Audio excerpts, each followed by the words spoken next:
May is straight up magic on the water. Bass are hitting in size, bass are hitting in numbers. Up here in Northeast Ohio, we're entering into our spawning season. This is where the males are going to fan out a nest, females are going to come up in anywhere from 18 inches of water to 10 feet of water based on the clarity. They're going to lay eggs, a lot of them, like 4,000 of them. So what do I have tied up in May? Well, the truth is you can throw just about anything in May and catch a bass. You can throw a freaking baked potato in May and catch bass. But there are some lures that perform better than others. Let me walk you through the 4 that I would have hooked up. Number 1, you're gonna look for shad imitators, right? I'm gonna have the 6th Sense Provoked hooked up. I'm gonna have a Berkley Stunna hooked up. I might have a lipless crankbait hooked up. Might have a medium crank hooked up and a square bill crank hooked up. And so essentially bass are feeding and you wanna give them something that looks like a bait fish. And so that's why I like throwing the shad imitators. And in May is when you start seeing a lot of bass busting the surface, going after these shad balls. And whenever I see that, I've literally pulled up to places before and there's froth on top of the water from all of the activity and all these bass hitting and busting the surface. So a lot of times bass will actually stun the shad, right? They'll feed, they'll knock them, they'll go flying through the air.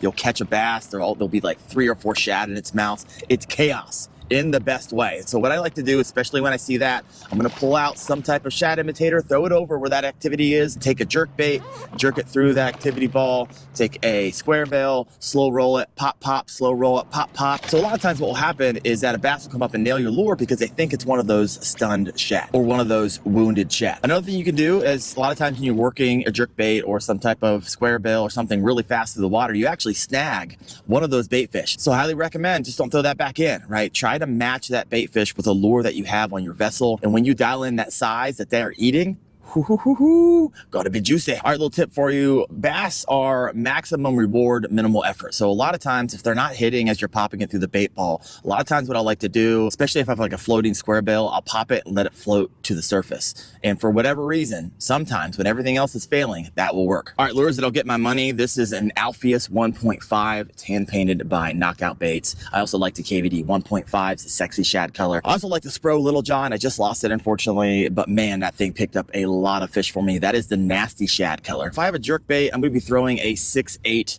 medium powered on around 12-pound straight fluorocarbon. And for square bill crankbaits, I'm usually throwing a 7 3-foot rod, and I'm throwing that typically on 17-pound straight fluorocarbon.